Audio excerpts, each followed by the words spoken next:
私の専門は文学とメディアです。慶應義塾大学商学部大課です。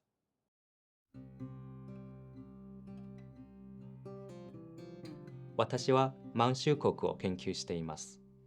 満州国は日本の傀儡国家であるため、中国では魏満州国と称され、日本ではキメラ、幻の国と言われています。偽りの国、幻の国であっても、そこには数千万人が暮らしていました。それぞれの思いを抱え、泣き、笑い、希望を抱きと必死になって生きていた人々が存在していたのは事実です。この幻とされた空間・時間の真実なるものの解明には、歴史学、政治学、経済学など、さまざまな角度からのアプローチがあります。私が選んだのは、文学とメディアという複合的アプローチであり、具体的には、ラジオの文化的コンテンツを精査し、検討するという手法をとっています。ここでの文化的コンテンツとは、小説、ラジオドラマ、教養講座、音楽などの主に文化芸術方面での放送番組を指します。ここでは具体例を2つ挙げて説明してみます。満州国では日本語と中国語のチャンネルを同時に放送していました。同一の時間帯の放送であっても、番組が同じ内容であったわけではありません。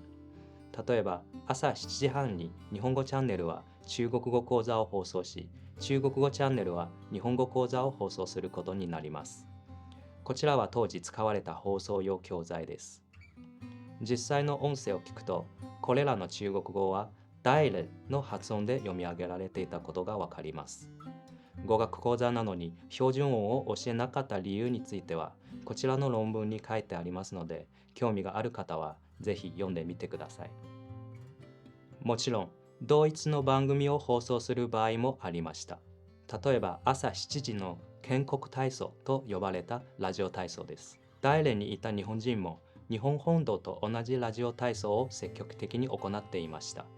この状況を見た満州国の為政者は、独自のラジオ体操を開発することを決めました。こうして作られたのが建国体操です。日本人と中国人に同じ体操をそれぞれのチャンネルを通じて行わせようとしました。しかし、本土とは違う満州国の建国体操に在満日本人はあまり興味を示しませんでした。つまり、満州国で生活していた人々の微妙な心理が2つの異なるラジオ体操への異なる対応に示されているわけで、そこに探求に値する真実の存在を感じました。そういった真実を描き出してみようというのが私の研究です。私は文学の方法を通じてメディア研究をしています。メディアは社会を反映するものであり、文学研究は人間の心に焦点を当てる学問です。私の場合、今時点では日本語、中国語の両言語で放送されたそれぞれのラジオ番組の内容をテキストとし、満州国の日本人、中国人の内心を分析し、正確に把握することに重点を置いています。この研究は中国語と日本語を駆使する私こそが優位に行える研究であり、真実を探求する面白さと同時に使命感を感じさせるものです。